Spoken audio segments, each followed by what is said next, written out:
Salut les filles! On se retrouve aujourd'hui à mon bureau de coiffure parce que je viens de m'acheter un fer. C'est un fer comme une tige, comme ça.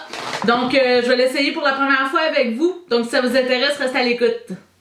Donc le fer, moi j'appelle ça un fer à tige. En fait, il n'y a pas... je sais pas exactement c'est quoi le nom de ça. C'est un fer qui est de la compagnie Enzo Milano.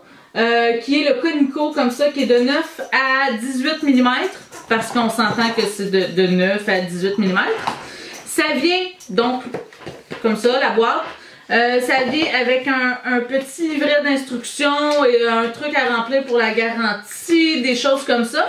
Ça vient aussi avec un super petit mini DVD. Je suis allée le voir, moi c'est pas... il nous montre 3 techniques pour friser avec. C'est quand même super cool pour quelqu'un qui connaît pas nécessairement ça. Puis ça vient aussi avec un gant parce qu'on s'entend qu'on touche le fer directement, donc c'est un gant pour la chaleur. Fait que je commence tout de suite, j'ai ma pince parce que je vais commencer par en dessous.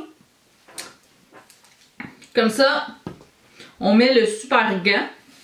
Je vais me prendre une section plus ici, comme ça, si je le rate, ben ça va moins paraître.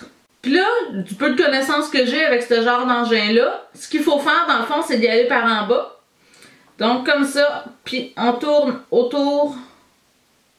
Ah! Ok, c'est pas un succès. Il est assez chaud. Ah, c'est pas pire chaud, ouais. Ok, on recommence.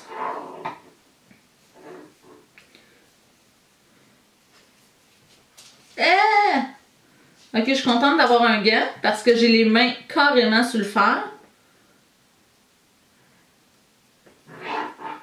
Mais c'est comme pas un succès, hein? La chose qui arrive, c'est qu'avec le gant, on perd de la dextérité, les cheveux glissent dans les mains, on les sent pas. Fait que je vais essayer d'y aller, pas de gant. Je vais en prendre une autre ici.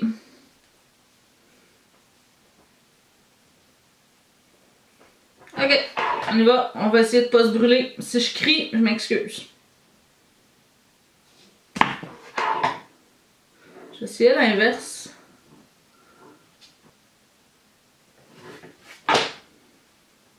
À date, c'est pas si pire. C'est pas encore une réussite, mais je vais continuer à me friser comme ça puis je vous donne mes impressions. Je viens de finir de les friser. Ça m'a pris à peu près 10 minutes. J'ai pas touché là vraiment... J'aime déjà ce que ça fait. Ouais. Je vais aller essayer de les coiffer un petit peu parce que là, c'est vraiment comme n'importe quoi. Fait que je vais essayer des fois juste de les bouger. Mettre un petit peu de pommade aussi avec ça. Ben c'est quand même nice. C'est sûr que maquiller, ça va être beaucoup mieux.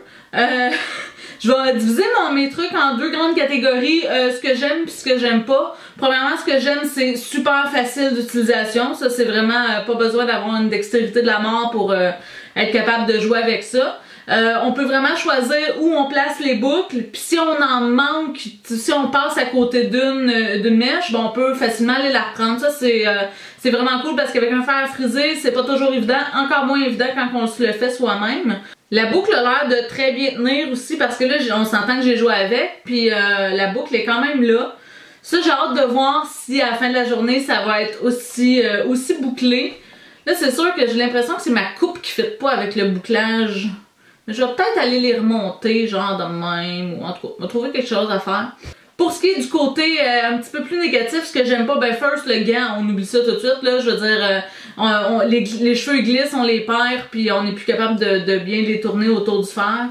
Il faut quand même avoir un petit peu de pogne, je vous dirais, un petit peu de force, parce que le fer a pas l'air de chauffer des tonnes. Ben comparé à mon fer plat qui monte à 450, c'est sûr, certain, là j'ai même pas de bouton de contrôle, j'ai juste un on puis un off. Puis j'ai pas l'information de jusqu'à quelle température ça va. C'est 50 watts, mais ne pas plonger dans l'eau, c'est le fun de nous le dire. Mais bon, je sais pas jusqu'à quelle température ça va. Puis pour créer une belle boucle, il faut vraiment avoir de la tension dans le cheveu, donc il faut vraiment serrer fort finalement. Ce que j'aime pas aussi, c'est qu'il n'y a pas de stem, il n'y a pas de... Je sais pas, de truc qui sort pour aller de la côté. Moi, c'est sûr que j'ai un tapis de silicone comme ça, fait que je le mets là-dessus.